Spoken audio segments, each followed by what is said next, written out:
Good evening, everybody, and welcome to the Winter Meetings podcast. I am your host, Stefan, and I will be bringing in my co-hosts momentarily as we definitely have a lot to talk about. But first, I did want to do a special thank you, of course, as always, to our sponsor, Gunslinger Soap. Winter Meetings is sponsored by Gunslinger Soaps, handmade soaps and beard products made without all the junk to pamper your skin. You can go to their website, gunslingersoap.com, and sign up to get 15% off of your first order and always free shipping over $30. That's gunslingersoap.com. I do use their products myself. Been slipping on the beard oil, but I use their body wash, the bar soap every day for my showers. Great stuff, great for your skin, activated charcoal and all of their soaps. Very personally recommended. Let me bring in one of my co-hosts here. Craig is out tonight dealing with a personal emergency, trying to find offense for the San Francisco Giants. No, but really, he's out for this week. He will be back. I do have Stefan here with me, a former pitcher of the New York Yankees. Always good to have you with me, buddy. How's your week going? It's going great, thank you. Except for this stupid Red Sox series. Oh man, it's killing me. We're gonna dive into that because there's a lot to talk about. I will be sharing on the Winter Meetings page after our podcast my breakdown that I did for the Old Legacy baseball page, but we're going to talk about everything here today as well. And out there he is, right as I needed him. Hopefully he'll be coming in just a second. Dan's trying to get in here. Hold on. And but yeah, he's coming. So I want to go ahead and open up first and start. I want to get your thoughts. So it was reported yesterday that the Nationals are now entertaining trade offers for Juan Soto. After he reportedly turned down a 15-year, $440 million offer. For those of you that don't want to do the math, that's just shy of $30 million a year on average. Stefan, if you were in that position, if you were in Soto's position, would you have turned that offer down? Well, I don't know. I mean, you always have to consider, where they want to play. If they're, he might not be happy there because they're an awful team. But no, I think that'd be hard to turn down. That's the highest contract ever, right? Yes, and what makes it even more interesting is it was reported today that the Nationals had very steep expectations for any trade offer that they would take for Soto, including that the team that is taking him being able to sign him to a reported 15-year, $540 million deal. So not the Oakland A's. No, the reports that I'm seeing are saying that the Yanks, the Dodgers, Cardinals, White Sox, Blue Jays, and Mets are all the best fits. The usual suspects for the scenario. Yeah. I'm honestly not surprised that Boston isn't in the list because Boston's going to have to pay Rafael. Yeah, Xander. Right. Plus, they just got rid of Mookie. He's like another Mookie. He really is. And I think one of the things is after Boston lost, there we go. Okay. There's our buddy Dan the Dick Warner. Hey Dan the Dick. Fellas. With Boston, they lost with losing Mookie. There was a lot of disappointment with the fans. And a drop in production for runs on the team as well, because he's a solid bat. Obviously, he's still doing well in LA now. So I think the more struggles Boston faces right now, which we're going to dive into a little later, I think the more it becomes clear that they're going to have to keep both of them and pay them. Right. And so that's Soto isn't even a speck on my radar right now. I don't think Boston's going to consider it, but the Yankees, the Dodgers as well, I could see them making that move. Brings a smile to my fucking face. Oh boy. Hey, give everybody up. I don't care if it's give everybody up. Give everybody up. Rodriguez, Earl, but here's the thing. Patino, here's the thing to think about. And I expect this to be true. A lot of the conversation is saying if the Yankees end up making a play for Soto and giving him that deal, they won't keep Judge. Right. That makes sense. Jason Dominguez. Mm-hmm. Sell him. Everybody. Sell everybody in the farm system. He's got 2 years left on his contract, dude. Yeah. So sign Judge to the long-term deal. You don't have to sign Soto to anything. You go this No, year so and 2 more. Soto's contract is up at the end of the season. No, it's not. He's got 2 years left, dude. Look it up. Yep. He's got 2 years. He's got until 2025. So whoever gets him has him for the rest of this year and 2 more. Oh, yeah. So you make that trade, give up the farm, and then you just go balls to the wall all in for the next 2.5 years, and you're good. That way your Judge contract pays off because you're going to have to pay him. And then if you want to pay Soto, you can pay him or you can get rid of him. But at least you have 2.5 years of the dirtiest, filthiest lineup that Major League Baseball has possibly ever seen. Right. At least you have it. And that pitching like that, you got to make a run for it right now. I'm not all about prospects, man. Prospects are prospects, potential's potential. And we're going to talk about some prospects as we're going to dive into the draft a little bit here. The draft is going on as we speak, so we'll have information on picks here and talking about those later, including the first 2 picks being sons of former MLB players and big name MLB players too. Let me see here. That contract. Okay, so no, you're right. He does have 2 years left, and I think what it is, and I think the Nationals are trying to avoid an even bigger hit because everything is arbitration eligible, so they're going to have to pay him a lot of money. He's going to get paid regardless, which I think is going to be why there's going to be some interest. But the Nationals are saying that they won't trade him unless the team that's signing him is willing to sign him to a 15-year, $540 million deal. And how rough? 15? That's bargain. In 2025, that might be a bargain. And that's the thing is that is not bargain. It will be in 2025. There are players that are already right now making $40 million a year. Yep. And if this deal was to be averaging 40 million over 15 years, it's bargain. Over. That deal is north of 600 million. So 540 million. It's still a bargain because with the money that they've got that they're projecting that they should have coming in, that's what he's leading towards. And it is a lot. And I think a 15-year deal because that puts him with whatever organization he's with. Yeah. You know what my feelings are about long-term contracts, right? Yeah. You and Dan have the same idea. You and Dan actually have the same outlook on this. As soon as I get that long-term deal where I get paid, I'm not doing a damn thing to endanger that. I'm not doing nothing. I'm not going all out anymore. You guaranteed me all that money. Like here's the thing though, with that long of a contract and that much happening behind it, it kind of guarantees that Juan Soto will keep playing just because he knows he has to fulfill some of that contract, correct? Or he'll just be a fucking pariah basically everywhere, right? I mean, you would be like, he's got to fulfill some of that contract. I'm not saying that 7 years into it, he's not going to quit on whoever signs him. It's not going to be the New York Yankees, but the Yankees take the next 2 years of this contract. And it's not so much a matter of him quitting; it's a matter of him getting injured. But an injury that holds you out for 15 years, though. I mean, well, I guess it depends when he has the injury. I mean, the older you get, the more likely you are to get injured. He's 23 years old. And this deal puts him with an organization until he's 40. How many? 38. Well, no, because he's got 2 years left on his current deal, so we're looking 17 years. That puts him at 40, right? With this contract. Now, there are some benefits. Obviously, he doesn't have to keep going back and rehammering these things. Which these guys that are doing this every 2 or 3 years, that's got to be stressful, right? But the other thing is how many outfielders do you know that play until they're 40? None. I mean, I know guys that DH until they're 40. But the older you get, the contract, the last 5 or 6 years of that's just going to be. Well, I think when you sign a guy to that long a contract, you're really signing him for the first half of it. Absolutely, that's what I'm saying. First 7 years, 8 years is what you're going to get out of it, and then that's fine. Front load it so you can pay the contract for what he's getting you back in return, which is going to be a lot.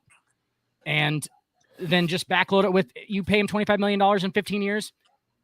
If the Yankees have to eat that, if they want to sign him, if the Yankees have to eat that, they're the New York Yankees, bro. They'll be all right. They're the second most valuable sports franchise in the world. They'll be fine.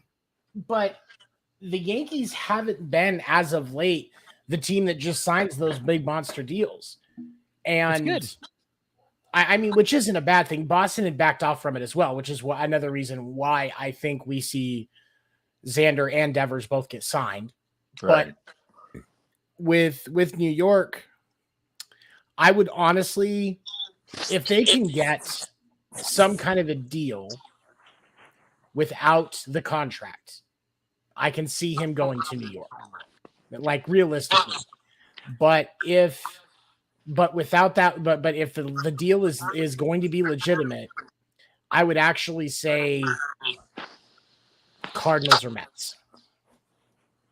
Yeah, because I don't think that the Yankees are going to do Judge and Juan Soto. That seems like a lot. That seems like you would literally be paying, but it's not most of their money, obviously. But like you would be paying a lot of money to two guys, like over $500 million to two guys, or over $1 billion, basically, over the courses of their two contracts. You're close to $1 billion because Judge's deal, you're going to need $300 million, a $300 million deal. So I bet 540, 300, 840. I mean, you're flirting with $1 billion in two players, but the benefit of the Judge deal is you're out of that in what, 5 years, 7 years? How long? What do they say for him? Is it right? Yeah, I think it was 6, but yeah, he like 6 years. I mean, and that's the thing is I'm not. But I think if you sign Soto to that much money, it might affect Judge negatively, adversely. Right. Oh, I don't know. I think Judge wants to or win. If you sign Judge to that much, or if you sign Soto to that much, you now have to sign Judge to a $350 million deal. Right. Over 6 years. Yeah. Like basically you're going to have to pay Judge more per year, and you're going to have to sign him first is the only issue. So I would want to sign him first anyway. Right. I mean, definitely. I think the smart choice would be to sign him first, but he's not doing a deal in the season. So you have to get Soto to agree to come to New York knowing that the deal's going to get done after the season. Hold on. Which honestly, that should be, if I was any team that is going to try and grab Soto, I would want to do that anyway. Because do you really want your front office working on that much of a deal in a very short time span? Because we're now 2.5 weeks away from the trade deadline. That much of a deal in this short of amount of time, like I feel like that's let's be ill-advised. That it's not a smart move because there's so much that goes into that. The language is different when you're in a deal that long term and deciding where you're going to put all the meat of that deal at. Like there's so much that goes into that, and the numbers and the projections that you have to do. I don't think a deal realistically gets done in that short amount of time. I don't think it. There's no way. There's no way that he's going to get that deal and get traded. Like I don't think that happens this year. There's no. The only other thing that I could see happening in a deal with a trade is if it happens after the season. Right. So we get to the off season, trade window opens back up, and then somebody comes and says, okay, so we want to talk, let us talk to him so we can make sure we can work out the deal. This is the trade package that we're going to give you guys if he accepts the deal. Yep. Sounds good. That's a lot more of a reasonable expectation of the process than trying to hammer out the biggest baseball contract in history in 2.5 weeks. Right. And just being realistic. I don't know. Okay, before we dive into our next topic, which will be the home run derby bracket, any final thoughts on the Soto stuff? Any predictions for where he lands, how it happens? Stefan, I'll let you hit it first. Well, I think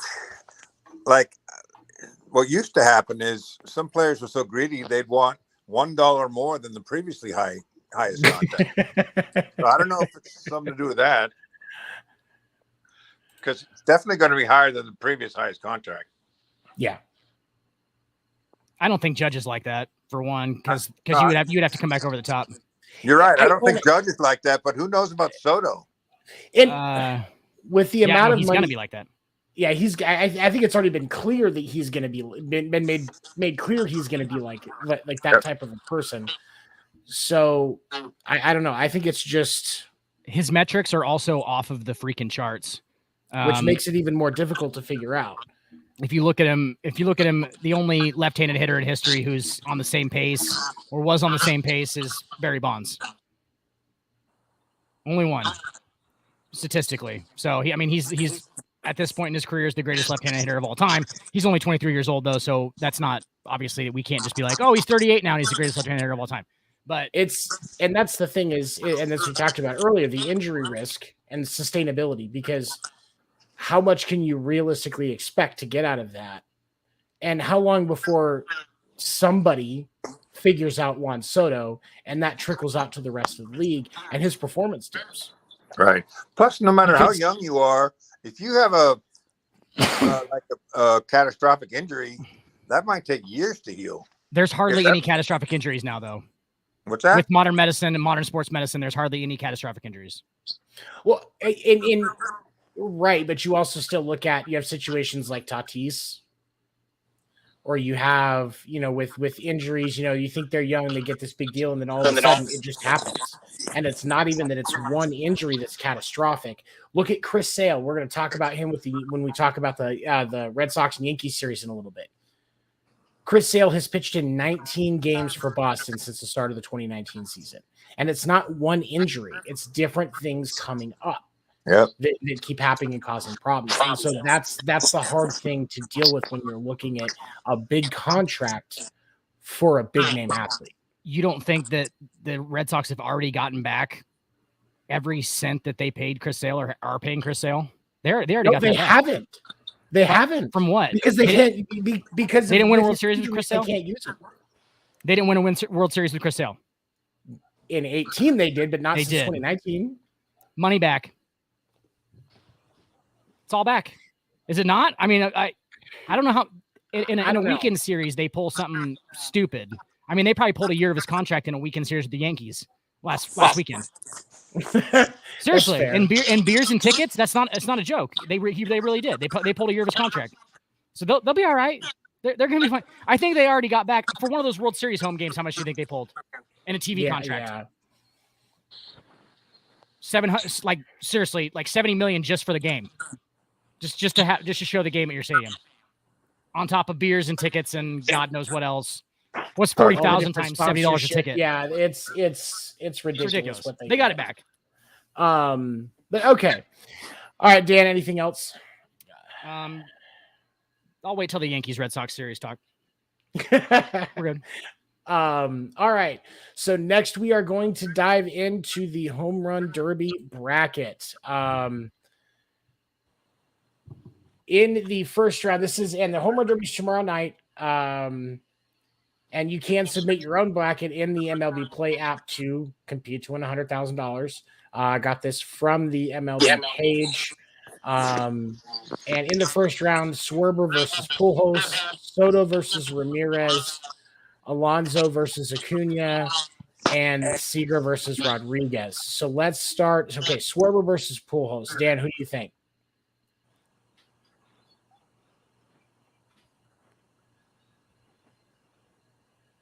Dan,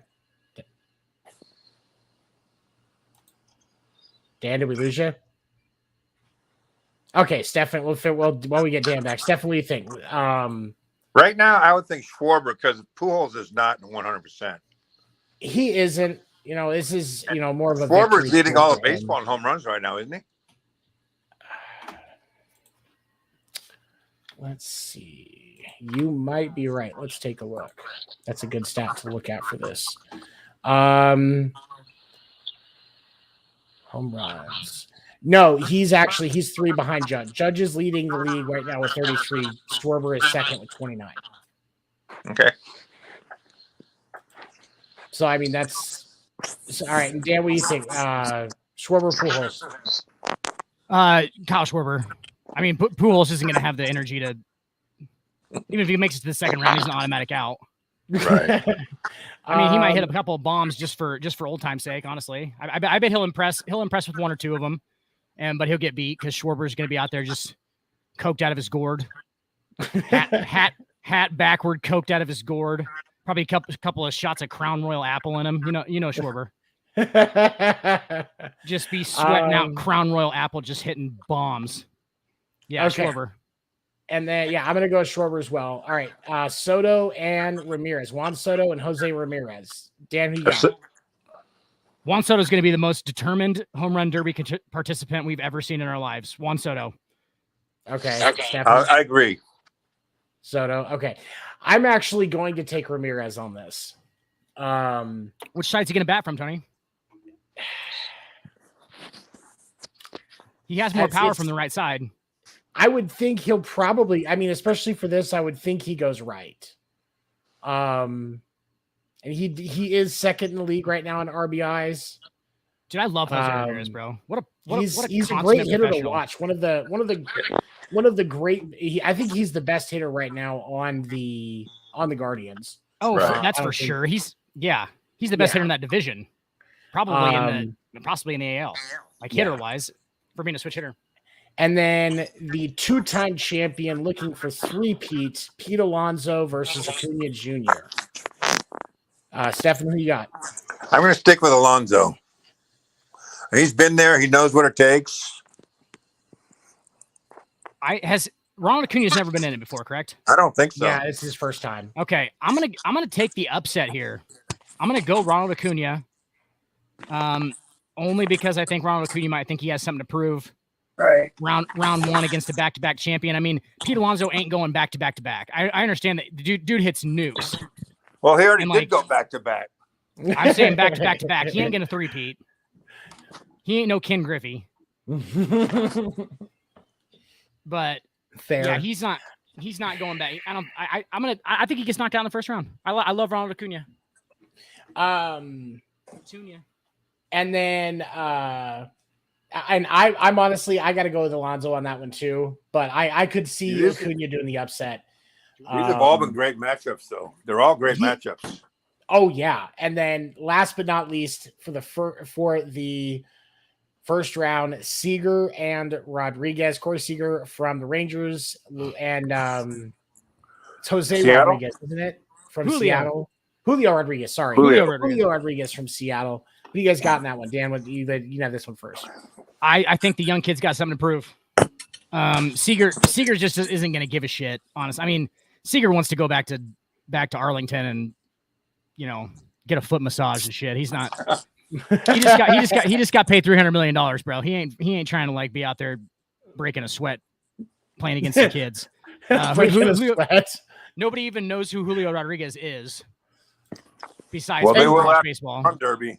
Besides people who watch baseball, but they will when he dominates Corey Seager in the first round of this home run derby. Yep. Are you with Dan on that one? You taking Rodriguez in the first round? I am. I mean, he's young. He's got a lot to prove. He's healthy. He's got a lot of energy. He'll have a lot of adrenaline going. Yeah, he'll be pumped up. And Stefan, Dan said with Seager, he just wants to get back to Texas and be with a sucky team. Right. just back in his $24 million house. Just oh gosh, good thing I'm not there anymore.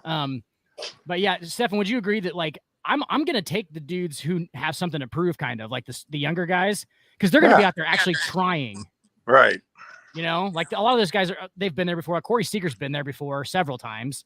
He doesn't. I don't think he really cares that much. It's kind of just naturally agreed upon. I think with all the dudes, they're like, all right, well, you don't got to go out here and try. If you do, and you're a vet, you kind of look like an idiot too. You feel like you look like a nerd, unless you're Pete Alonso who wants to win it the third time, and then he can try because he's going for something actual legitimate. Well, no one's going to give him any crap. Exactly. Yeah. Exactly. Well, in Pete Alonso's defense, for the last 2 years, his home run derby winnings actually more than doubled his salary. This year's the first year that his derby winnings won't double his salary because the Mets finally gave him a much deserved raise. I mean, I'm not saying he's not worth a home run derby winnings, but he hasn't been that great of a player other than just hitting nukes. The guy just hits bombs. I mean, that's good enough to bat ninth for the Yankees. He's a three outcome. I'll take him. Yeah, we can we'll set him up in that DH spot. Send Giancarlo out to right, I guess. I don't know. They sit Gallo down. We already sit Gallo down. We got this guy named Matt Carpenter. I am not a Giancarlo Stanton fan. Hey, Stefan, I'll tell you what. When he's right, I know. I am a Giancarlo Stanton fan. No, I agree. I mean, he hits some of the hardest balls of all time, but when he swings and misses, he can look really bad. It's ugly. And you know what you have to watch? His feet. His feet are the key to everything. Like when he's on, his feet are in the box. He actually keeps them planted. He still kind of jumps when he swings, which is hilarious because he's using all upper body. He's using all upper body, so it's like swinging an anvil. So his feet almost come out from underneath him. But like if his feet start moving around all the time and he's looking like he's on skates, that's when you get these really ugly swings and misses from him. Right. But no, that's beside the point. We're gonna talk about the Yankees Red Sox here in a second. We'll get into that. All right, and then so that would put us in the second round. We would have Schwarber versus, we'll say, because you guys went with Soto, we'll say Soto. Schwarber versus Soto. Who you got? I'm gonna go with tough. Soto the whole way until he faces Alonso. Yeah, I think that, dude. I think that Juan Soto's just gonna be. I think Juan Soto's gonna be that guy who nobody blames, that he's just determined as shit. Like Right. he's just like, I'm gonna come out here and put on a show because I want $500 million. And they're like, we get it. And he's 23. He's young. Like he's just as young as Julio Rodriguez. I think Julio Rodriguez is actually older than him. But so, I think Rodriguez is 24. He's 23. So they're not far apart. But yeah. Yeah, but they're about the same age. So you wouldn't think, because Soto's been around for a second. But yeah, I take Soto as well. I mean, Schwarber's just that bomb guy, though. You know, Schwarber would come out and he might just play like his seasons. He might just like come out and just have a really good day or just a really bad day, because Schwarber's streaky as shit. He is too. That is a legitimate critique of Schwarber. And if you look at even, end of last season when he was playing for the Red Sox, like he would get into those runs, especially in the postseason, where he was great for a few days, and then all of a sudden he is giving the pitcher a cold with how much he's whiffing. Just 7. If I play Kyle Schwarber right now, I'm throwing at him. First pitch, I'm throwing at him, and then I'm going to have one of my expendable guys just talk shit the entire time and get in a fight with him. Like, just get into a fucking fist fight with him, for real. And that's what we're going to do. And hopefully that just sets him off of the, we're try and break that rhythm a little bit. Because right now he's just out there skating around, just feeling like $1 million. And you need to knock him off that pedestal. That's how he operates. All right. I'm not going to be the guy that fights him. Round 2 on the other side, we've got Alonso and Seager, or I'm sorry, Alonso and Rodriguez. I know Stefan's going to take Alonso on that one. Are you gonna go with Rodriguez on that one, Dan, or are you going to let Alonso take that? Well, I picked Acuna, so I'm gonna. If it's between Acuna and Rodriguez, I would take Acuna. I think Acuna's a better power hitter. Rodriguez can't inside the park home run. That's true. Okay, but it's not Acuna. It's not Acuna. It's Alonso. Different age. I know. I'm saying, like, I picked Acuna. So if it's Acuna and Rodriguez, then I'm taking Acuna. But yes, if it's Alonso and Rodriguez, definitely Alonso as well. Okay. So both of them. Anybody from that top bracket. Yeah, I think Alonso's going to win it all. And then, so you're taking Alonso to win it all. So Alonso versus Soto. Alonso wins it all for Stefan. Dan, we'll say first Alonso versus Soto, and then Acuna versus Soto. What do you think? Alonso versus Soto, and then Acuna. I think Juan Soto's going to win the whole thing. I think he's going to make a statement. And the only thing he's going to say, he's going to have his translator say, "Pay me my money, bitch." At the end of it. He's going to like knock the mic out of his hand. But I think even if he finishes second, he'll be able to do that. I think it depends. I think it depends on the results, but I could see that being the case for sure. I just don't see any way that Alonso, because he's got to be the favorite everywhere, right? I mean, the betting. What's the betting favorite? Who's the betting favorite? I don't have it in front of me, but I think the betting favorite is Alonso. Also, if I was Soto with looking at this huge deal in front of me, I'd be a little careful about pulling a muscle or something.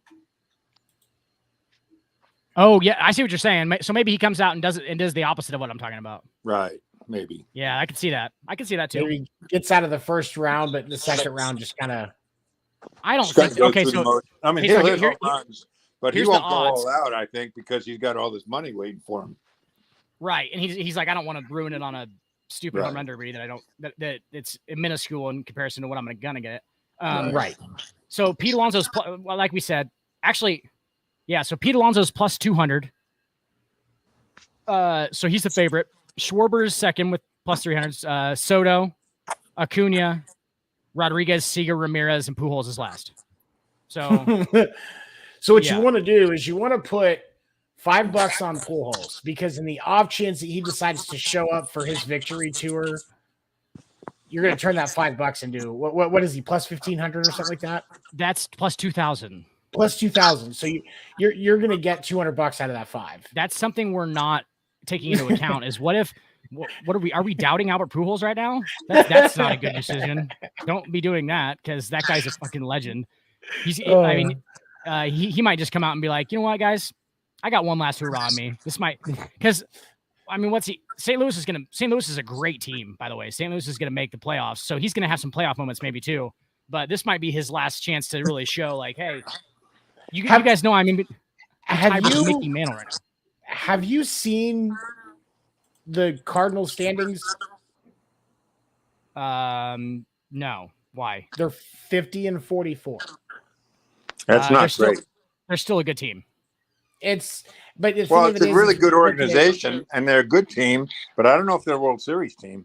No, I don't think he's gonna I'm not saying he's gonna have a World Series moment, but they're gonna be in the playoffs. Right now, I don't know though, because here's the thing: is it's a hard sell, because in the National League, like, it's kind of, I mean, really the American League is having to struggle right now as well, but in the National League, those teams that are right there on the cusp are the Giants, the Giants, the Cardinals, and the Phillies. Now, yeah, it's easy to think that the Phillies could be the ones that drop off, but are the Padres there? That's also Adam Wainwright. The Braves and the Padres are the top 2 wild card slots right now. Right. That's also no Adam Wainwright for the Cardinals. Is he hurt? No Adam Wainwright. Paul Goldschmidt's having possibly the best season of his career, which is saying what happened to Wainwright? Wainwright's been injured. I think he's on the 60-day IL. I can't remember. They're getting him back pretty soon. Are they? Okay. I see the Cardinals. So I see the Cardinals probably winning that division, honestly, because there's nobody who's running away with it. They never do. The NL Central, nobody ever runs away with it. It's all like jam-packed. And in truth, the Brewers are only a half game up on them, so it is possible. But the Brewers have actually been very quietly doing quite well this year. By their standards, right? But the Cardinals do have a better run differential at plus 65 versus the Brewers at plus 25. So the Cardinals are scoring more runs, and so again, it's possible, but I'm not sure. You know who would really help the Cardinals? Matt Carpenter. Juan Soto? Matt Carpenter would be really nice right now. Oh yeah, definitely. He's super nice. Matt Carpenter has become one of my favorite players. Matt Carpenter and his mustache are taking the league by storm. His stash right now. Matt Carpenter should be an all-star. I'll say it. Yeah, I think you're right. Well, I think because the Yankees didn't pick him up until May, which is really when we started to see this, I can see why he's not. He's only played 32 games. But at the same time, if Matt Carpenter is not comeback player of the year, I'm going to be pissed. There's a problem. Because he has very clearly earned it. We'll dive into the Yankee-Sox series next, because I think it's a good thing to talk about. And, as we talk about these games, like, Boston did win the first game. The Yankees took the other two. So, it wasn't a sweep. But we also saw a continuation of the same things that we've seen from both teams. New York's offense and pitching are really well. Boston's pitching struggled because of injuries, and their offense couldn't get it done with the frequency that was needed to counter it. We did see Devers get first pitch home runs in the first 2 games of the series. Devers actually hit home runs 4 games in a row. I think if it weren't for Judge, I think Devers would be MVP candidate. Honestly, and here's the thing. I'm going to say the reason why I would put Devers ahead of Judge. Oh, good God. Here we go. Listen to me. As we talk about the MVP award, is it not the player that is making the most difference on their team out of any team in the league? No. The Yankees right now offensively are doing so well that they would still have, it may not be as good, but they would still have a decent record if they didn't have Aaron Judge. If you take Rafi Devers away from Boston, Boston is a sub 500 team that quick. But Tony, you know how this award works though. Like, yes, we can go into who's the most important to their team and who holds them above some kind of line. That's not how they judge it. That's not how they judge it. Yeah, that's like, what the MVP is supposed to be, though. The most valuable player. I understand that. What it is. That's not what it is, though. And I get why Judges is leading the conversation right now. I'm not going to knock what Judge is doing. We're going to dive into that more because he hit 2 home runs in the game yesterday and is now tied with Roger Maris for the most home runs before the break for any Yankees player. Judge is putting it down behind the plate right now. And he plays great defense. Exceptional defense. But so does Rafael Devers. So does Rafael Devers. He's the best third baseman in the league right now. Although I think Devers is still some of those early things about his poor defense kind of linger. They did today. They did today. He threw a ball home today and fucked it up. I mean, and that's the thing. And the infield errors is another thing that Boston has been struggling with, and it's been prevalent to me over the last few weeks that I've seen a lot of fielding errors by Boston. Now, like he tried to barehand grab and throw that ball from third over to first, and he didn't get it. Fundamentally, you're really not supposed to do that, but at the same time, you've got to decide a method that works for you and stick with it. Because he's been pretty good at just eating it, though. I mean, he's done that a lot this year. Just eat it. He has, but if he does, but it's one of those things where if he doesn't, it's either an amazing play when he does that barehand grab. It's either an amazing play or it's an error. Right. But I think the majority of his errors have been throwing errors, right? I mean, him and Bogey both. Yeah, and Devers tries to do that throw on the run. That he rarely gets that right. And Kevin Youkilis talked about this on the Sox broadcast yesterday. If you look at errors made by your players on your team, your third baseman is always going to have the most errors. Right. And so, like when they look at grading a third baseman, it's not about the number of errors; it's about trying to see which ones are fixable. And I think for Devers, ultimately, you kind of have to go back to the fundamental way of doing things because if he was doing things more in a fundamental sense, yes, maybe a couple of those amazing plays that he made weren't outs, but how many runs would Boston have saved if he went the fundamental approach versus what he's been doing, with the throwing on the run and the barehanded grabs and stuff like that. Yep. He's actually got pretty good at the barehanded grab. I mean, he does that as well as any third baseman right now, I think. The barehanded grab. I think kind of when it comes down to as far as you go Judge and Devers, I think that they're both, obviously offensively, they're both great. I think that you would honestly put them offensively probably in the same category. I think they're probably, we're just going to equal them out offensively, okay? They're both exceptional offensively, right? We all know that. Right. You have to go to defense, and I think that Judge right now has an edge defensively. Yeah, because I would believe that. Because he plays center field, and what that did for the Yankees, if we talk about MVP, like who's the most valuable, that opened up their lineup to put Matt Carpenter in right field to Plus, do some of these things with on fly balls. What's that? No bad hops on fly balls. I still didn't hear. No bad hops on fly balls. Yeah, exactly. Right. Yeah, so I understand that, but the hot corner is obviously harder to play, but I don't know though because center is ridiculously hard to play. He does have a decent amount of field to cover, but Judge is hitting 284, Devers is hitting 324. Wow, that's a 40-point difference in batting average. Look at their batting average with runners in scoring position, and you'll probably tell me something different. And Judge has 4 walk-offs now? 3, 4, something like that. His clutch hitting has been there the whole season, and obviously the power is there. He's got 70 RBIs from the 2 slot before the All-Star break. So he drives in runs as well from the 2 spot. I mean, at this point, his on base is like 380 something. Well, a lot of that you got to give to his supporting cast. I mean, there's always runners on base when he's on, and that's not the case with Devers. Not really. I mean, not really though. Like what? Because it's Jose Trevino and Isaiah Kiner Falefa. Like, and then DJ LeMahieu obviously is on base a lot. DJ LeMahieu is hot as bacon grease right now. And when he gets hot, he's crazy. He's crazy good. He'll hit like 320 this year. He's only hitting like 270 something right now, but he'll get it up there because he's hot. He's hot as shit right now.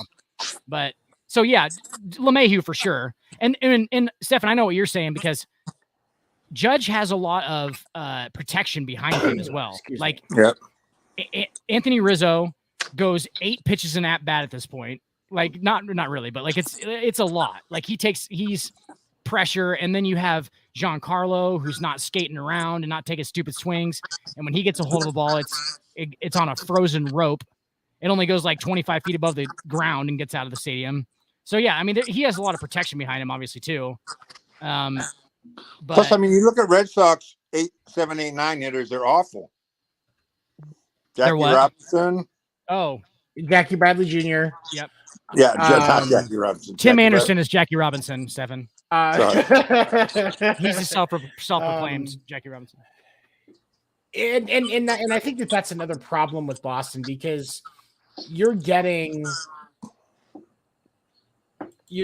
some decent numbers out of the top of your lineup, but once you get down to the bottom portion, like when we look at hold on, let me get their lineup from today. Well, I think once you pass Verdugo, it goes downhill steeply.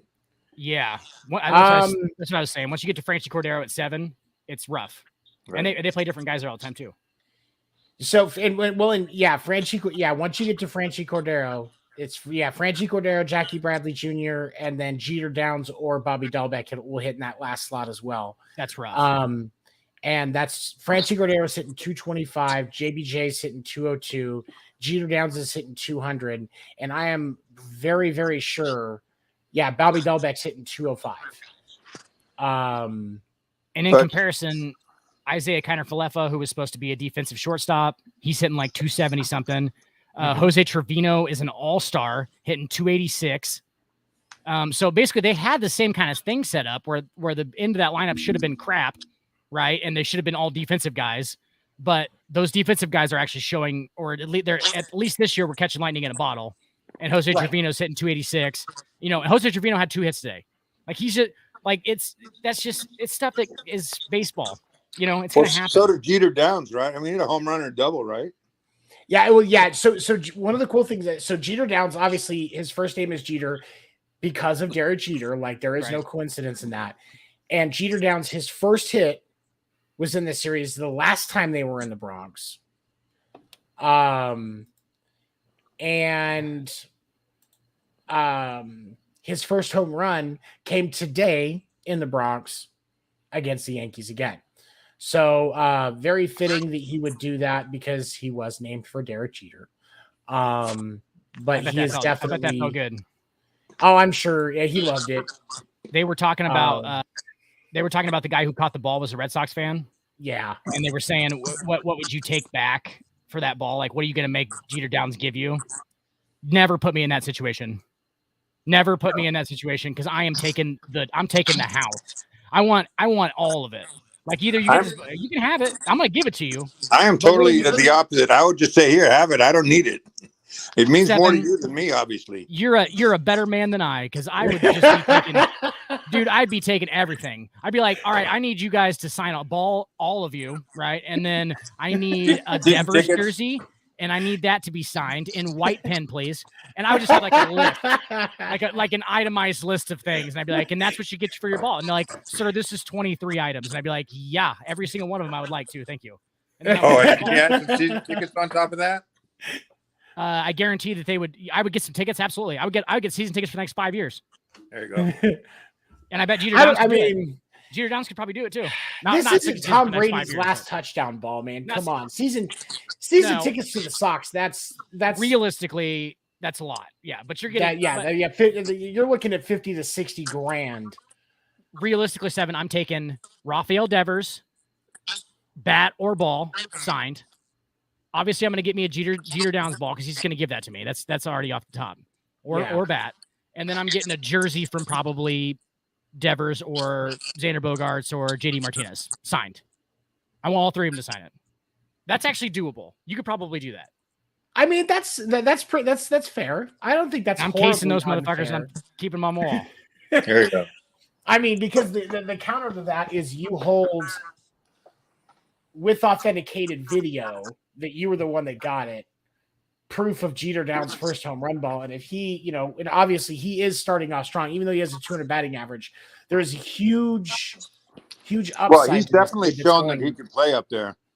And he can. He's a great infielder as his bat gets better. I mean, because his bat is taking him what's taking him time to heat up. Because his play defensively is amazing. He's a stellar fielder. But there's always that time when you come up for the first time and you're playing in the big leagues like a big boy, especially for a club like the Red Sox. We are in the hardest division in baseball. That average is going to be low for a little bit while you get comfortable. So it is, but it takes a second. He has huge potential, and so that ball could potentially be worth a lot, right? And it's worth a lot more to him too, right? And right. I'm not trying to extort these guys either. Like, how hard is it to sign a ball, Rafael Devers? Literally after a game, how many people do you think just throw him a ball real quick and he just signed? Like, it's not that freaking hard. Like, get me some autographs. I caught your freaking first home run ball. Like, I think that at this point I have some leverage. Actually, I think you are extorting them. And a bat. You are extorting them. What's that? I think you are extorting them. I mean, fuck it. They're gonna give it to me. It's not extortion if they're willing to. Are they not going to pay me? They are. On your honor, they were going to give it to me anyway.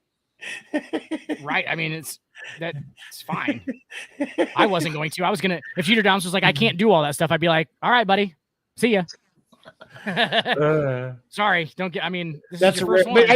And now I am kind of with Stefan. Like, for me, like, I understand how important something like that is for a player. And so I'm going to be like, yeah, fuck it. Just Tony, you know me. In all honesty, I'm just going to give him back the ball. I probably won't even get anything back for it. And then I'll be like, shit. I'd be like, shit, I could probably got something back for that. But I would honestly, I understand how important it is to him. Like, if he didn't want to give me anything for it, then I'd be like, okay, just take the ball back. But they're going to give him something for it. They'll give him something. Well, if he refuses to, I think, but here's the thing. I will say that, like, that kind of exchange, it's customary that there is at least some kind of an exchange. Absolutely. And so that is where Dan's going with that. And I will say that. So it's like, give me a ball, give me a signed jersey. Standard. Or bat, something like that. They usually get like 3 things. Yeah. Standard. Yeah. Those have the guys sign them real fast. It's just jersey, a shitty bat that they have for jersey, bat, or ball. Yep.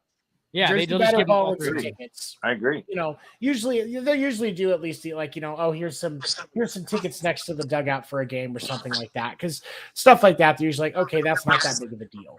Because they also know that you don't have to give it back. You know what I'm saying? Like, just because it's that guy's, like, what if it's important to you that it's like the first home run ball you've ever caught? Like, it might be important to you too, and you caught it, so technically you're in possession of it. You see, so, like, but you don't that's have the to thing, give it back unless you're a dick.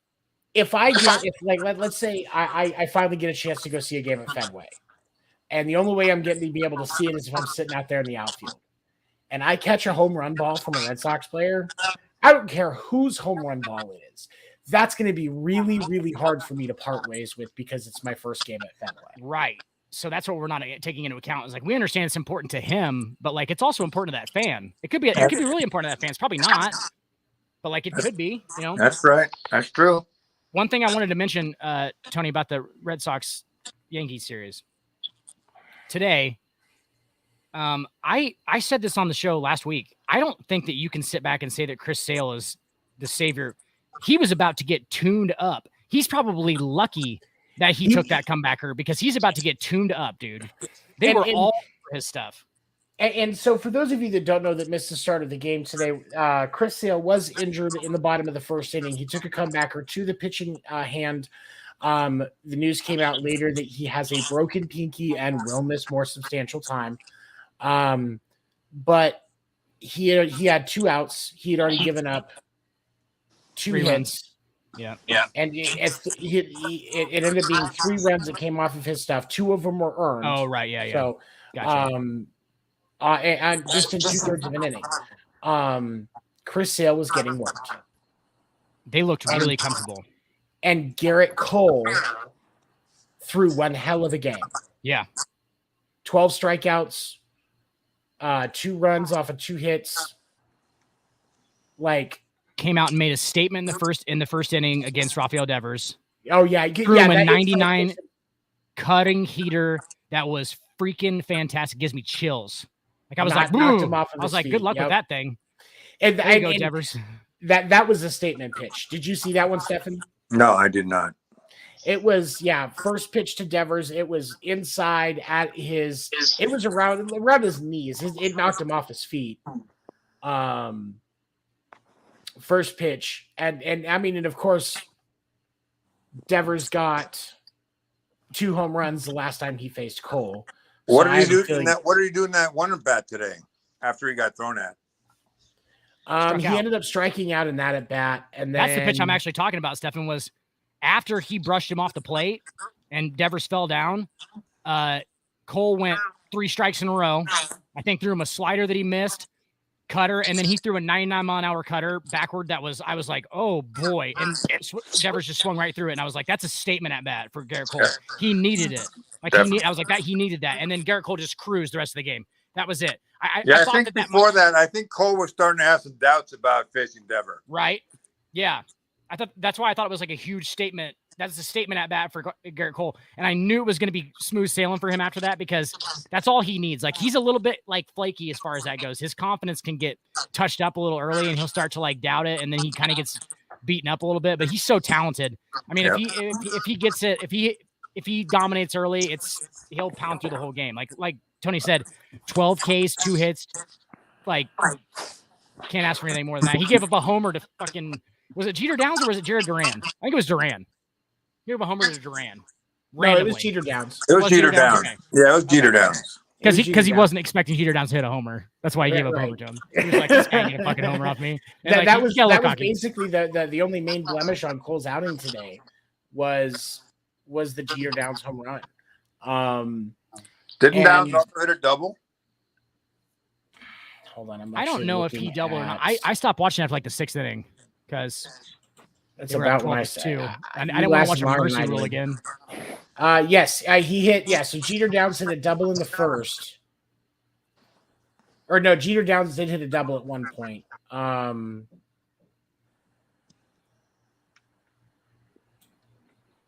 me see here. So he's obviously not afraid of Cole. Yeah, no, which is a good thing. And before, go ahead. The thing that frustrates me, like, is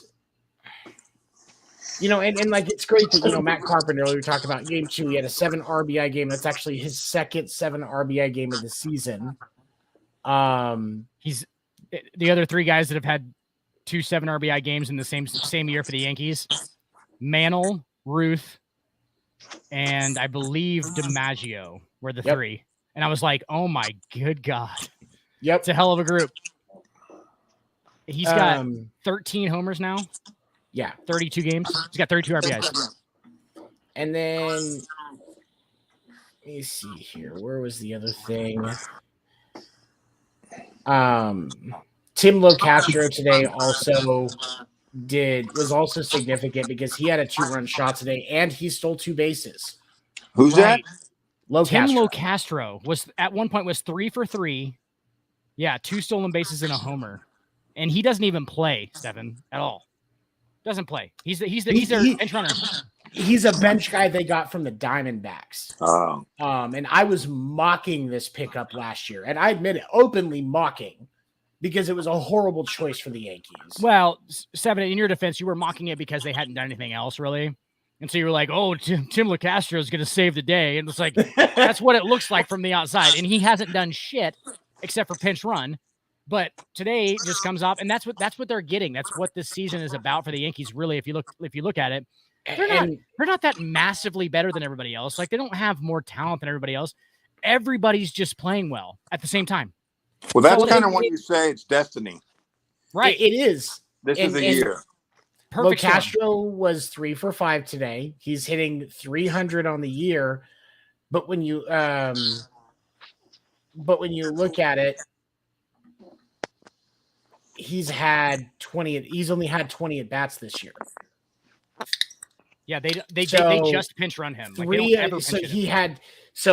That's 6 hits out of 20 at bats. 3 of those came today. When he started his first start. That's the story of the Yankee season. The Yankees this year, 20 games they're played putting a this lot year of pressure on Aaron Boone to win it all. I mean, if he doesn't win it all, there are going to be some clamoring Yankee fans. Here's the thing. And I don't know that it's winning it all, but I think they have to at least make the ALCS for Boone and Cashman to keep their jobs. Right. They have to make a run. I agree. They have to make a run. This has to be a deep run. I'm not going to be one of those guys who's like, they have to win the World Series this year. So, like, no, there's a window, and I don't think we're at the end of the window at all. I think we're at the beginning of a really aggressive window right now. If they pick up Juan Soto, that window starts immediately, and Aaron Boone's clock is ticking. Like, it's ticking hard. Yes. Yeah, when you think about it, the last 12 years, the Yankees have been kind of irrelevant. Yeah. Other than 2008. And I think that's why the standard is you've got to at least get to the ALCS if you're the Yankees this year, especially after spending so much time as the best team in baseball. If you can't at least make the ALCS, like if the Yankees have a first round exit, Cashman and Boone will be fired. There will be issues before the fans are out of the stadium after that last. There will be. Hey, if they I'll give you 100% on that. If they get Juan Soto and make an earlier than ALCS exit, those two are gone. I'll tell you 100% that's the deal. With or without Soto. You think it's 100% with or without Soto? I don't think with or without Soto. If they make a first round exit, Cashman and Boone are out of a job. I agree. You're probably right. I mean, also though, they were just in the ALCS. 2018, they got cheated out of a World Series appearance. They were just 2018. The Astros cheated them out of a World Series appearance. Honestly, that's why the Yankees fans love Jose Altuve. They love him. They love Jose Altuve. They love him. Yeah, they love him. No, but they got straight cheated out of an ALCS, and it's fine. You can say whatever. They whatever. I don't care. They were cheating. Everybody cheats. But they did, and so they haven't been irrelevant. Last year they were irrelevant. But they made the playoffs still, and they were irrelevant last year. For the Yankees, they're irrelevant. It's because of the wild card, and I think it's the wild card loss to Boston, and I think there's there's some that take that a little harder than they should have, because with everything that the Yankees did last year. I think getting to that point, you were at least in the wild card game, was an achievement. Absolutely. But like we've talked about many times, and I've said multiple times across all the sports shows that I'm on, the standard for New York is going deep in October. Definitely. Every time. Year in and year out. That's time. the standard. And we can't act like that Cashman and Boone didn't make great moves in the offseason, even though they got mocked openly by a lot of people that I know, like Seven. Clearly they made the right moves despite not making they didn't, and that does speak to their favor. Any moves at all. And Cashman and Boone made great moves. Jose Trevino, they basically just took the Rangers, 7, 8, 9 guys, and were like, hey, come over here. It's better over here. And and they have played better because it is better there. It's much better. It is. That's seriously, it is. And they were just like, oh, it's better here. We're better players because it's better here. Yeah, I mean, there's nothing like playing in the pinstripes. Really? I mean, I've never been a Yankee fan, but yeah, once I put those pinstripes on, whole different ball game. Listen, Seven. Listen to Stefan. Just listen to what he says. I hear, and I respect the organization, but I hold them to the same standard that they hold themselves. And now, which you should. It's fine. But obviously also, despite the fact that the moves that they made in the season weren't to the aggressiveness that Yankees fans and sports media expected. They were the right moves, which is what matters. Right. You know, and Don't worry about the media. The Yankees have, in their own right, taken some of that respect back, because these moves that were mocked, there were people that mocked him for picking up Carpenter. Clearly, good move. The Yankees are doing something right. They are the best team in baseball. You know, they Stefan, start. Go ahead, Stefan. Sorry. As I say, was right at. But what's going to be interesting for the Yankees and how this next part goes for them as they get done with the break and go into the end of the seat, go into August, September, and October. The Yankees start with a doubleheader against the Astros. You know, they're the only team in baseball whose starters have not missed a start this year. The Yankees? Yep. Yeah, Not just consistency. You got Nestor the molester. That's luck. Just right down the line, just molesting and getting cold all day. No, those two at the top are crazy. Nestor the batter molester. I think that's what we're supposed to call him. Stefan, I have a question for you. Appropriate term. Yes. Since you mentioned putting on the pinstripes, was it? I know you haven't been a Yankees fan, but like, was it surreal a little bit? Like, were you like, holy shit, like I'm wearing like. Oh yeah, like definitely. Yankees, like, right, because you knew the history of the game and everything. You were like, yeah. Wow, this is like how, like, what did you feel like when that happened? Like you said, wow. Yeah, just like, whoa. Like, I'm actually wearing this. I'm not, it's not Halloween. I actually play for this team. Like I was taking a cab to the stadium from the airport, and I said to the cab driver, I said, Yankee Stadium, please. I said, players entrance. I got such a kick out of that. Wow. Yeah. And I bet it was just like, because for everybody, it's got to be like, I mean, not even playing for the Yankees, even just anybody who's in that situation, when you're in that situation for the first time, it's got to be like, what am I walking into right now? You know, like, it's just surreal. Like you wanted to be there. You obviously worked very hard to be there. So let's not discount that. Like, you worked very hard to be there. And obviously you had a lot of natural talent that got you there. But at the same time, like, it's got to be weird to actually, when you're there, to be like, holy shit, I play for the Yankees. Right. Oh, right? And then they walked me into the locker room, showed me my locker, which is right between Guidry and Gossage. I'm like, wow. Yes. Shoot me now. That's the moment. You've told me that before. I've heard that before. I've heard you say that. Didn't you say That's crazy. When you got called up, you took Tommy John's locker? I didn't take it. They gave it to me. Right. Or that's the one that you. That's the one. Well, they gave me his number. Oh, his number. Crazy. My bad. Okay. But still, yeah. I mean, that's nuts. That's nuts. It's the small things that you come across in the history of anything are just. Stefan, you just went. Did you just go straight shave, or was that before the? That was before the beard thing, wasn't it? Or that was because you could wear facial hair in the minors. I don't know, because I have pictures of myself with a mustache and a big league uniform, so I forget. It was a long time ago. I bet you went. It had to have just been like a good mustache guy. You might have went good mustache. I don't know I'll have to see if I can find some of the pictures again, but I think he and Matt Carpenter could have a good mustache conversation. Oh yeah, you walk up to Matt Carpenter and be like, "I must ask you a question." Must ask you a question, Matt. I must ask you a question. Talk about the best story in the majors in a couple of years, at least. I mean, maybe for a while, Matt Carpenter. I'm happy for him because it's definitely one of those things that points to the value of determination and believing in yourself. When you say, I'm not done, you can try to fight for it. Now, obviously not everybody's going to have the fortune of the success that Matt Carpenter has had in this resurgence with the Yankees, but this is why you try. Mm-hmm. Well, you can kind of say the same thing about Pedroia. Yeah. I mean, he was told no over and over in his life. You're too short, small. You're too small. Yep. Right. And here he is. Yeah. Pedroia, Jose Altuve, honestly. I mean, Altuve, I think Altuve was just so freakishly talented. They were all just like, okay, he could. I mean, right, just out there like Mario, just hitting bombs. Like they were like, oh god, this guy's really good. Like Altuve's what, like 5'9"?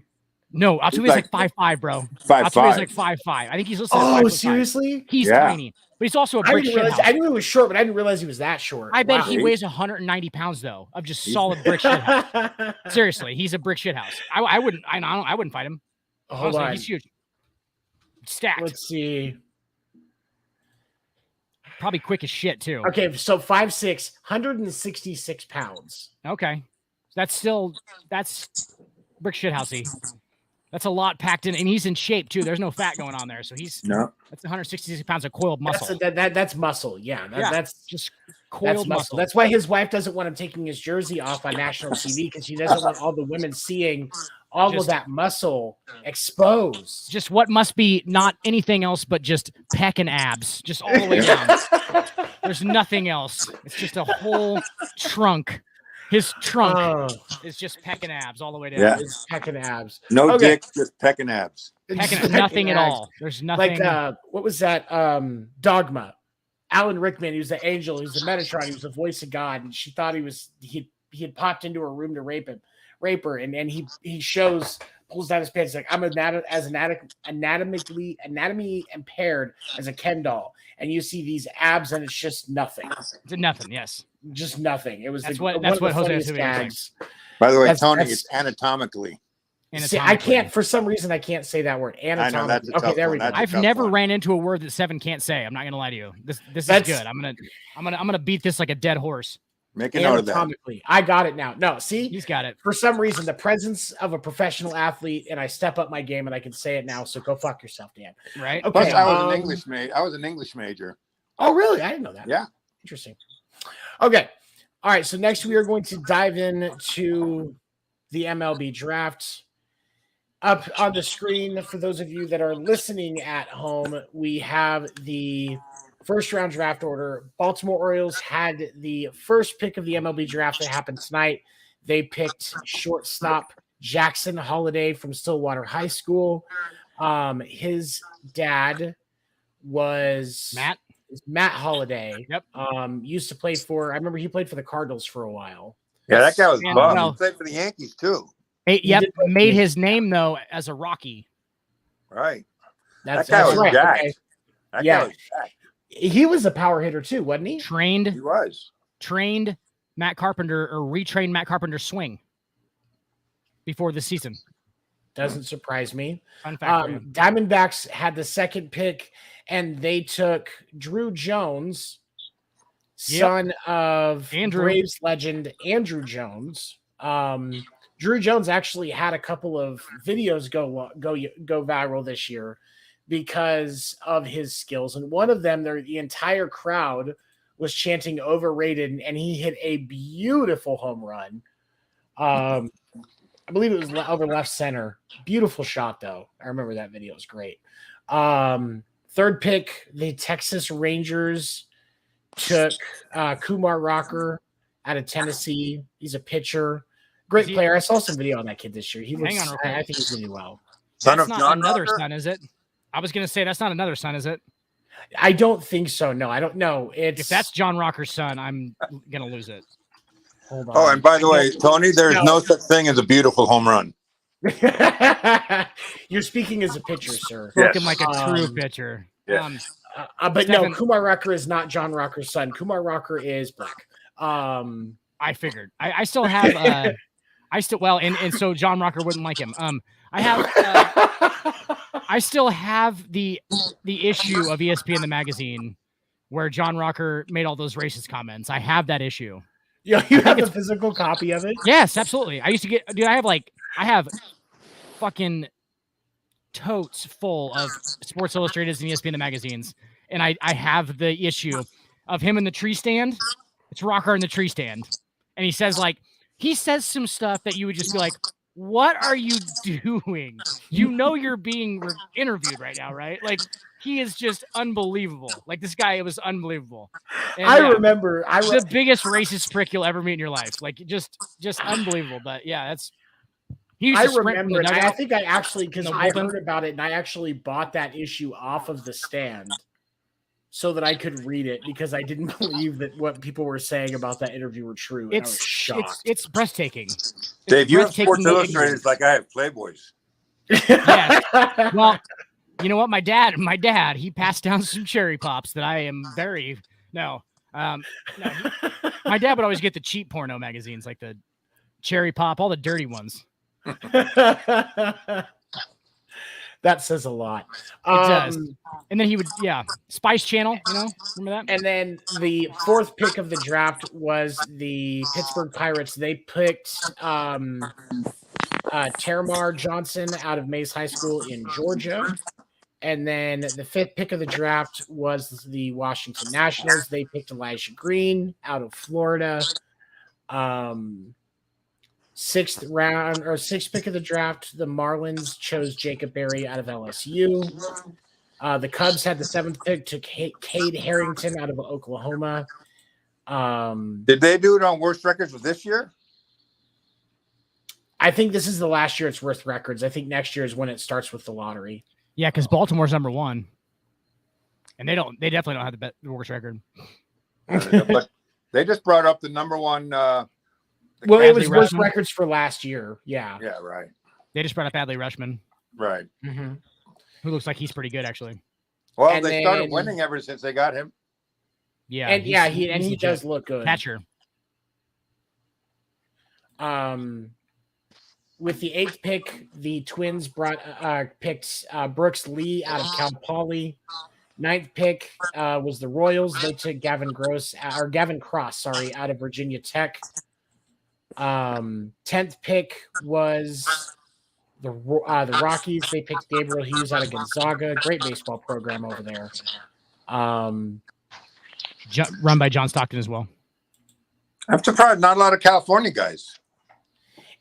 I don't know. It was there really wasn't a lot of California guys this year, but that was just the way that the top 10 of the draft rounded out. Pick wise, the way it ran down for the rest of it, Mets had the 11th, Tigers with the 12th, Angels with the 13th pick, Mets in the 14th, Padres with the 15th, Guardians at the 16th, Phillies with the 17th, Reds with the 18th, A's with the 19th, Braves with the 20th, Mariners have the 21st pick, Cardinals the 22nd, Jays have the 23rd, Red Sox have the 24th, Yankees the 25th, White Sox the 26th pick, Brewers have the 27th, Astros the 28th, Rays the 29th, and the Giants the 30th, because they did have the best record in baseball last year. It's the only time for a while that the Red Sox will be over the Yankees in any kind of standings. Yeah. Guys, that burns. It's a sick burn. It hurts. It causes me pain. That hurt. My eyes are tearing up. Well, and World Series titles, nobody's ever going to be. Well, you know what I say. I'll give the Yankees last century if you give us this century. I don't know if we can do that. I mean, well, we've won 4 times as many titles as you have since 2000. You have 3 times. Yes. No. 4 times. 4 times. 2007, 2013. 2004, 2007, 2013, and 2018. Right. 4. And you have what? Oh, and because you're going to cut off. And they have one. Wasn't it 2009? Yeah, 2009. And it was because it was 90, 98, 99. I was back. They went back to back in the late 90s. So if you cut it off of the 2000s, then it's like. And then they got to the world. And then the Yankees got to the World Series in 2001, but they lost that one to the Diamondbacks. Right, I remember that. To Luis Gonzalez. Luis Gonzalez, little flare and over Randy center. Johnson, Christian Guzman. No, sorry. Who's that? Martha wants a jersey of dude. Oh, Tony Gwynn. Tony Gwynn. No. No, Womack. No. Tony Womack. Sorry. Tony Womack. There you go. That was Tony Womack's team. Yeah. Tony Womack is a great player on that team. I loved him. Travis Finley was on that team. I'm sorry. Steve Finley was on that team. You guys have won. So we went in. Okay. So I said 98, 99. They actually went 98, 99, 2000.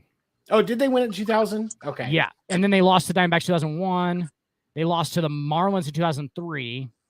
And that's when your guys' run starts, 2004, and the first time in like 914 years. Over a century. And then it's 2007. was not over a century. They won. No, because it was it was almost a century. It was like 90 years because Boston won in 1914. They didn't win again until it was 86 years. I'm sorry, 86. They won in 1918. 1918. Okay, all right. And then 2004. So 86 years. You're right. Yeah, and then so you guys have 4 in the 2000s, and we have 2. Not that that's anything to be proud of. 6 in that century. But we also went from 96 to 2000. We went 4 out of 5. So, not bad. Well, I always tell Yankee fans they're living in the past. You guys won World Series that my grandfather didn't get to see. We won World Series that we got to see ourselves. I saw him. I was like 7. No, sorry. I was like 19 years old in 2009. No, I'm talking about the 50s when you had your big run. Well, in the 20s, we were pretty good too. We were pretty good in the 20s too. Well, you definitely weren't around then. 3 of the greatest players of all time at the same time. we had this thing called Murderers Row, which is one of the greatest. I think I've heard of it. Never heard of it. I figured you had. We retired every number between 0 and 9. Is retired. Well, I mean, I'm going to admit that you guys have an amazing history, and by all means, the greatest sports franchise of all times of anything. And they're the most storied franchise in baseball history. Yes, definitely. Second biggest sports team in the world. I think the Cowboys, second most valuable sports team in the world. The Cowboys have the first, isn't it? I think it is the Cowboys. I was thinking about that the other day. I know the Yankees are number 2, and I was like, it's either the Cowboys. It's either the Cowboys. It's either the Cowboys or an EPL team. It's one of the two. Cowboys, another team that doesn't live up to their promise every year. No, not at all. Every Stefan, year. I'm a Nebraska Cornhuskers fan, and I don't know if you follow college football. Like, talk about living in the past. I don't live in the past with them though. Like I understand that they're terrible now. Yeah, and I will say he is honest about that. Yeah, because you have to be. Like I hate our fans that like want to fire a coach after they go 9-2. I'm like, what are you talking about? It's not 1995. All right? We can't just hurdle in these corn-fed white guys and expect them to play offensive line all the time. Not going to happen. Like it's just a different time. Like we didn't evolve correctly as a program. The final thing that we're going to wrap up here with tonight, the Seattle Mariners have won 14 straight games. That is now an MLB best record before the All-Star break. The other two teams, the previous record was 10. It was held by 2 teams. Both of the teams that had that record 10 before the All-Star break won the World Series in their respective seasons. So obviously this now points to the question, do you think the Mariners keep that streak going and contend for a World Series? Maybe it's the Yankees Mariners in the ALCS? Or do you think that I kind of hope that I hope they make the playoffs. Not expensive. I mean, they're in wild card contention right now. They have one. Yeah, because I went to a game up in Seattle. I go up and see the Red Sox when they're there in Seattle. They have one pennant hanging. They have one division title. And they were so proud of that. And they won like 114 games that year. All right. They had Ichiro. No, because they had Ichiro and Griffey Jr. in that roster, didn't they? If the Griffey never played Ichiro, he was gone before. Oh, he was Ichiro. Okay. He was already in Cincinnati. I'll say this: if the Seattle Mariners win the World Series, I bet my left nut they don't, for one. But if they do, then I will get a Seattle Mariners tattoo in front of God, whatever you think that is, and everybody on this show. I will get a Seattle Mariners tattoo on my shoulder if they win the World Series. How about that? Dude, so put it on that. That's how confident I am that Julio Rodriguez and the Seattle Mariners are not going to win the fucking World Series. Guaranteed. Well, and I'll tell you what, if that happens, I will pay for the tattoo, since I talked you out of putting money on the Braves when they were at plus 1,100 last year in the playoffs to win the World Series. So I will pay for that tattoo if you have to get it. I'm not gonna lie to I'm a you. friend like that. I already have one backed up on this because I made a bet in 2016 that the Royals wouldn't win the World Series, and I still owe that tattoo as well. So I already have to get a Royals tattoo. I know that. Nick Mace, if you're out there, he's not watching the show, but I made that bet to his face, and I shook his hand. So I actually I'll do it. I'm still gonna do it, but although now we're not sure. Now we can't be confident about your honesty. Well, but here's the no. thing, I'm though. going to. I'm still going to. Absolutely, I will. He's a man of his word, even if it takes him a few years. Like, yeah, he owes me a couple of grand, but I may. If Nick Mace, well, it went to good stuff, Stefan. I mean, it was a lot of black hookers, a lot of black. I'm only about the black hookers. But okay, I just thought my girlfriend's watching Seven. You're. I'd be more about the FCC. Yeah. I just what black hooker? You can say black hooker. No. It's my preference. I'm just worried about our fan. But we can have Josie on the show regularly. Is that what you're saying? I'm just kidding. Stop it. Okay, Stefan. Stefan, what do you think? Do you think that love you, Josie? You think the Mariners have a shot? I think they have a shot at the playoffs. I don't know about the World Series. But yeah, I mean, I'd like to see him go to the playoffs. Get another little division title thing on the rafters. Put it on there. Hang it up in the stadium. Feel proud about it. Put it right next to the other one. Yep, they could. They're two of them. They're leading. Their best hitter right now is Ty France, who is hitting 308. They did rectify. He is now on the All-Star roster, by the way, which I think is great and very well deserved. But then you've got Well, I think their best hitter is Mitch Haniger, who's been hurt. But he's coming back. Let's see, where is... Obviously, I think they're getting the spark. I mean, I think the spark of this 14-game winning streak has got to be Julio Rodriguez, though, right? I mean, he's just like... It's Julio and Ty France. It's both of them. Yeah, he's just engineering them to wins right now. And when you have a guy who's that big of a spark and he also steals bases and stuff, it feels like the team is almost being driven by that. You know what I'm saying? Like, and their pitching they're pitching well. This is not sustainable. It's not sustainable. JP Crawford's a good shortstop. JP Crawford's a great player. Yeah. He hits 6 for them.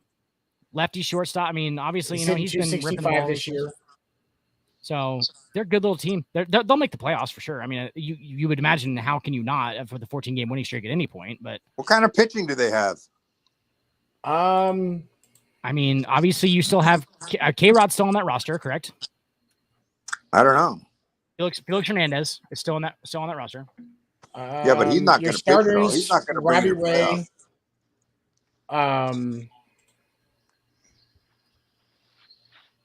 Logan Gilbert, Robbie Ray, Marco Gonzalez, Chris Flexen is another starter that's played a lot of games with them.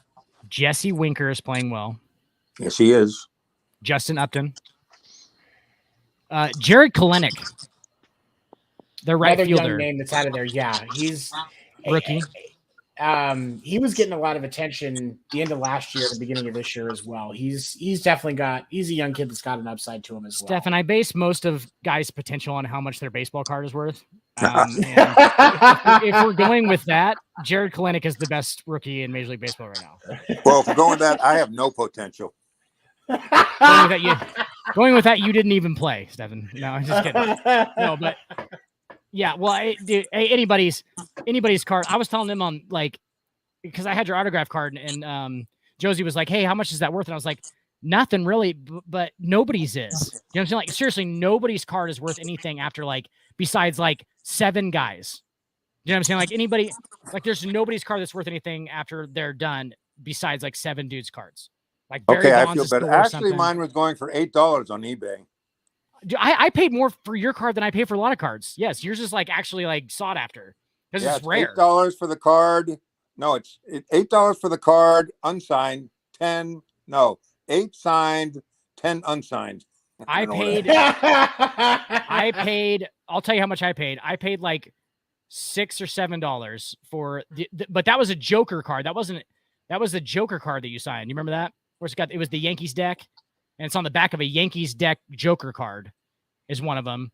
And then I actually have your rookie with the sounds. the Sounds rookie card, and I paid like $5 for that, which is like a lot, dude. That's like a lot. You should feel good about that. Like, there is actually good. Any card is a lot. There is actually a nice shot, a nice Yankees of the '80s card on Wiz. See, I haven't. Nice picture. I do a lot of my stuff on eBay, and I haven't found an actual pro rookie of you on eBay yet, which obviously doesn't mean it doesn't exist. Yeah, I almost wonder. I wonder if and again, no offense, Stefan, like if it was because of the fact that his he only had the one outing because of his injury. I didn't go until September, and they take those pictures in spring training. Yeah. So a lot of it is like, would have been when, and that actually makes it more rare because he did play and they didn't have his spring training photo or anything. So it's like they won't make as many of the card. So it actually makes it more rare, which makes it more, So like his is actually pretty rare to find. So you're giving me $1,000 for the card that was never made? I think we just need to re-photo shoot. We just need to re-photo shoot you and just go back and we'll just do Yankees pitcher. We'll just do like a new card and then it'll be we'll work with Topps to get them to make a new card for It'll be a 1-on-1. Yeah, 1-on-1. That'll make it even more rare. Those are always valuable. You could sign it and then you can send it to me and then it's 1-of-1 autographs and I'm set. I won't ever sell it. I'll just keep it, But from what I learned on eBay, if I sign it, it'll go down in value. Yep. Yes. And the better ones. And I think part of that comes from there's signatures are somewhat more common than some people expect. And so unless it's a situation like where it's a card that wasn't like put out as an auto card out of the deck, like if it's just a base card that's right, that's what it is, Seven. They want him to be signing them on their terms.